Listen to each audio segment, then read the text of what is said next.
Okay, welcome back. We've talked about earning points and opening credit cards, but let's get into what you need to know about redeeming those points. And I'm going to hand it off to Katie because she is the pro at this. Yeah, so redeeming points is what it's all about. We're not just collecting points just to have the points. We want to redeem those points. So, and this is where it can get a little complicated. We are going to try to simplify this as much as possible to help you understand the big picture so you can jump right in. So, when we are talking about transferable points, those currencies, the Chase City, American Express, Capital One, there are two main ways that you can redeem those points.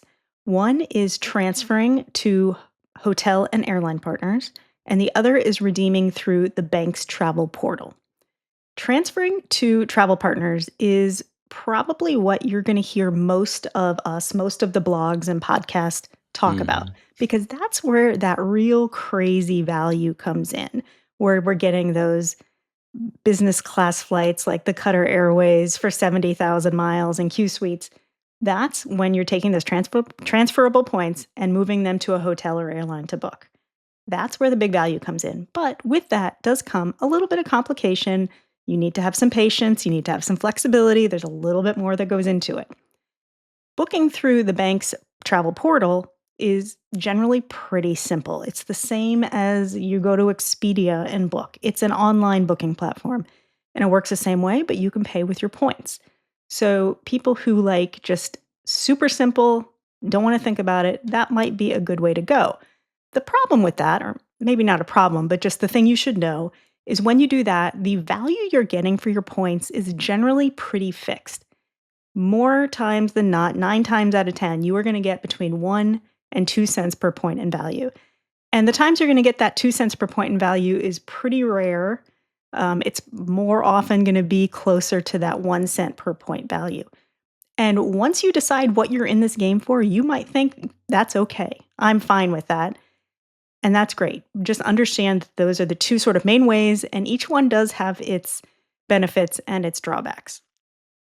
So the major transfer partners that we talked about, Chase, Amex, Citi, Capital One, each of those are sort of buckets that you can earn your points in. And then you can transfer out to their hotel and airline partners. And I'm going to give you a quick overview of some of these. You do not have to have these memorized at all. Don't think you need to know this off the top of your head. I don't know all of them off the top of my head at all. And they do change sometimes, so it's easy to look up. So for Chase, you can transfer those points instantly to Hyatt, Marriott, IHG, United, Southwest, Air France. Amex can go to Delta or Air Canada or JetBlue, Choice or Hilton. Citi, you can transfer to Accor, Turkish, Virgin Atlantic, Virgin Red. Capital One, you can go to Air Canada or British Airways or Emirates or Etihad. Those are not all of the transfer partners, that's just some Hmm. of them. This is very easily searchable. We have articles on this on upgradedpoints.com, so you can always just look up that list. It's good just to take a peek at it and kind of get an Yeah. idea before you start into your journey. And we can also, in the show notes, we will link to our transfer tool, which will have all of these listed, but also along with any transfer bonuses. So you can even get an even better deal when you decide to go this route. Awesome point, Chris. Yeah. And that's a good thing because when you get that transfer bonus or transfer bonus to different hotel or airline partners, the value you're getting for your points is going up. And so let's talk about that for a minute. You are going to hear us, and again, probably all of the blogs, all of the Instagram accounts you follow talk about cents per point. And whether or not you like cents per point, you can decide that later in the game. But it's a good thing to understand as a baseline to help you just get a basic grasp on the different values for points. So, again, we went back to that Hilton and Hyatt example that I had mentioned earlier. Hilton points are zero point 0.5 generally, Hyatt points are 1.5 generally. This number is calculated a little bit differently based on who you're talking to. They're all generally kind of in the same boat. So there's not going to be a blog out there that says higher Hilton points are worth 4 cents per point. That's just not going to happen. And if you see that, don't take any advice from them. Well, I don't know. Maybe um, some things could change by the time this episode gets that's true. published. At the time of recording, if someone is saying Hilton points are worth 4 cents per point, maybe not. Um, Now, these numbers that we use are kind of averages. They are not the baseline that you're going to get.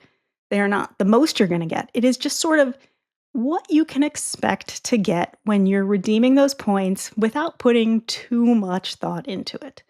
And it's a good baseline to understand whether or not you choose to use those as your guidelines or not. It's just great to understand. And it really helps bring home that, again, all points are not created equal. And that's a really important thing to keep in mind. Yeah, that's one that, again, it comes with the territory of learning this game, but hopefully some of our listeners can avoid the pitfalls of that. And we do have Um, a valuation sheet that we can link to in the show notes. So you yeah. don't have to do any of the math yourself. You just click on the link and see we've done all the calculations, and we do redo these calculations every month and Hmm. update them based on changes in the industry. So just keep that link handy, and you don't have to do any of this stuff yourself. It's all right there for you. We'll take care of you.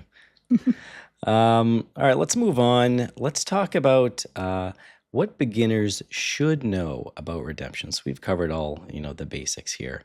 Um, but I want to cover something that is very important to me. It's one redemption I would never recommend. Okay, zoom in, listen What's it going to be, closely. Chris? Don't redeem your points for gift cards. I've had so I, many friends I and second family that. have come to me and said, "Oh no, I redeemed my for gift cards for Lowe's or whatever," and I just had to take a deep breath. Only It because hurts I my know that heart. it does. Only because I know they can get so much more value from their points and miles. So I want the best for my friends and family, and I want the best for our listeners. So please don't redeem your points for gift cards. I mean, I've not redeemed for a gift card, but back in the day, before I understood how things work, like I'm talking 15, 20 years ago, I used to redeem my miles for magazine subscriptions. Ooh, that's a good I one. know.